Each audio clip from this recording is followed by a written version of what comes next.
आज है 19 सितंबर 2020। 19 सितंबर 2020 के 10 महत्वपूर्ण करंट अफेयर्स के सवाल में डिस्कशन करने वाला हूं। आप पीडीएफ डिस्क्रिप्शन से भी डाउनलोड कर सकते हैं। मेरे चैनल को सब्सक्राइब कर दीजिए ताकि आप लोगों को आने वाली वीडियोस की नोटिफिकेशन मिलती रहे। हाल ही में जारी विश्व बैंक के वार्षिक मानव पूंजी सूचकांक 2020 में भारत का रैंक क्या है, और वो है 116।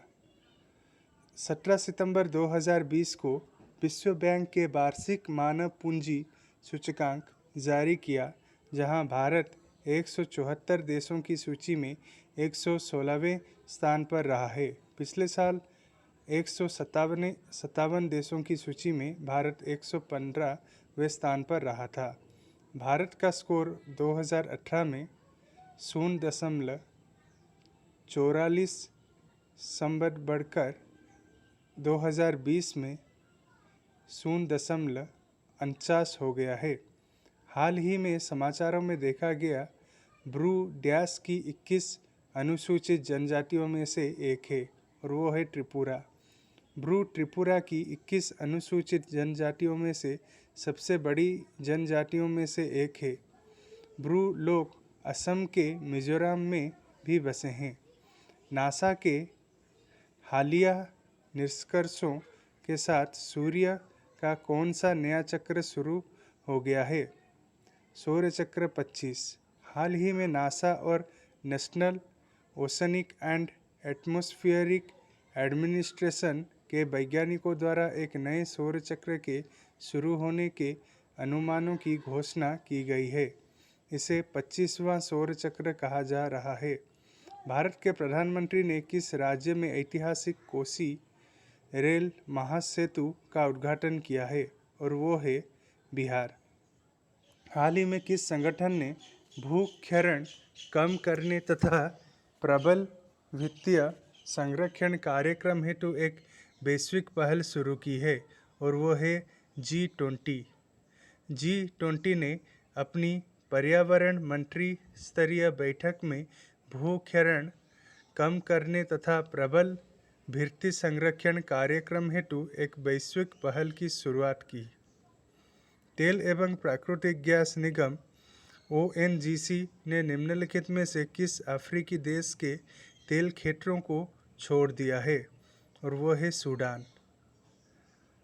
तेल एवं प्राकृतिक गैस निगम ने सूडान के ऑयल फील्ड को छोड़ दिया है। कंपनी ने यह फैसला अफ्रीकी देश ने तेल लेने के बाद भुगतान करने से इनकार करने के चलते किया।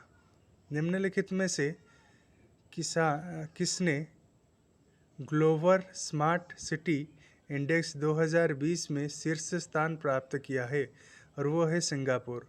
सिंगापुर समुद्री दक्षिण पूर्व एशिया में एक द्वीप शहर ने ग्लोबल स्मार्ट सिटी इंडेक्स 2020 में शीर्षक स्थान हासिल किया है।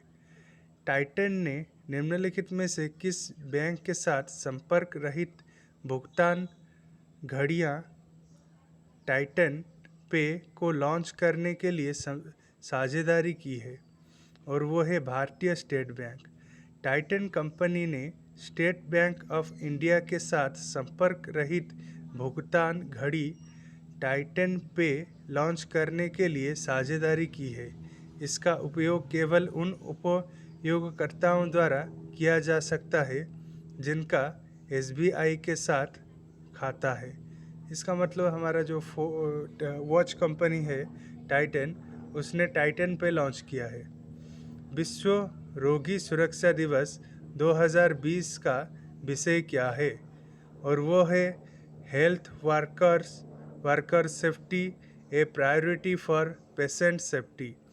विश्व रोगी सुरक्षा दिवस की शुरुआत विश्व स्वास्थ्य सभा द्वारा 25 मई 2019 को WHA पर 72.6 रोगी सुरक्षा पर वैश्विक कार्रवाई प्रस्ताव को अपना कर की गई थी। यह प्रस्ताव रोगी सुरक्षा को वैश्विक स्वास्थ्य प्राथमिकता के रूप में स्वीकार करता है और वैश्विक रोगी सुरक्षा दिवस की स्थापना को मंजूरी देता है, जिसे हर साल 17 सितंबर को मनाया जाता है।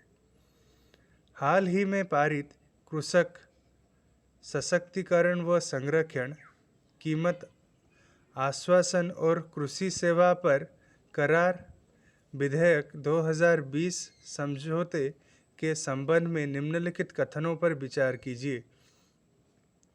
तो यह कथन है, यह खाद्य प्रसंस्करण उद्योग मंत्रालय द्वारा पेश किया गया है।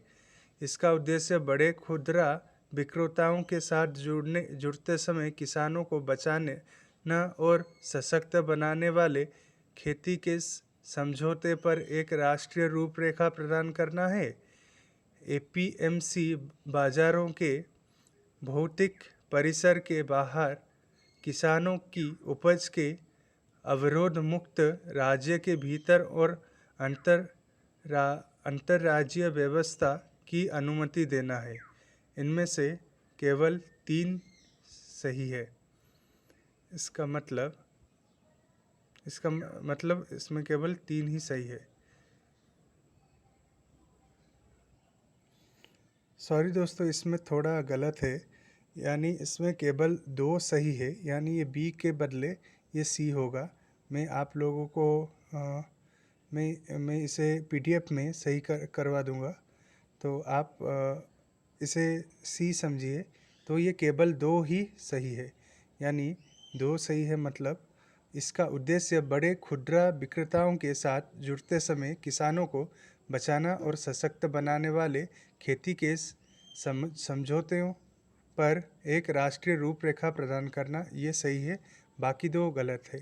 तो बाकी 2 कौन कौन से गलत है? तो पहला, इसे कृषि और किसान कल्याण मंत्रालय द्वारा पेश किया गया है, तो ये सही है।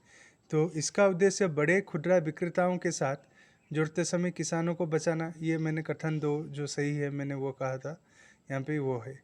तो तीसरा नंबर क्या गलत है कि एपीएमसी बाजारों के भौतिक परिसर के बाहर किसानों की उपज के अवरोध मुक्त राज्य के भीतर और अंतर्राज्यीय व्यापार की अनुमति देता है, ये गलत है। हाल ही में पारित किसानों के व्यापार और वाणिज्य विधेयक 2020 द्वारा राज्य कृषि उत्पादन विपणन विधानों के तहत अधिसूचित बाजारों के भौतिक परिसर के बाहर अवरोध मुक्त राज्य के भीतर और अंतर्राज्यीय व्यापार एवं वाणिज्य को बढ़ावा देगा। तो ये जो बात कही गई है इसमें ये है कि ये अवरोध मुक्त मतलब भौतिक परिसर के बाहर मतलब अंतर्राष्ट्रीय व्यापार की अनुमति देता है। तो ये बात यहाँ पे लिखी गई है कि अंतर्राज्यीय व्यापार को बढ़ावा देगा। तो आज के लिए इतना ही दोस्तों। जल्दी से जल्दी मेरे चैनल को लाइक, शेयर एंड सब्सक्राइब कर दीजिए। धन्यवाद।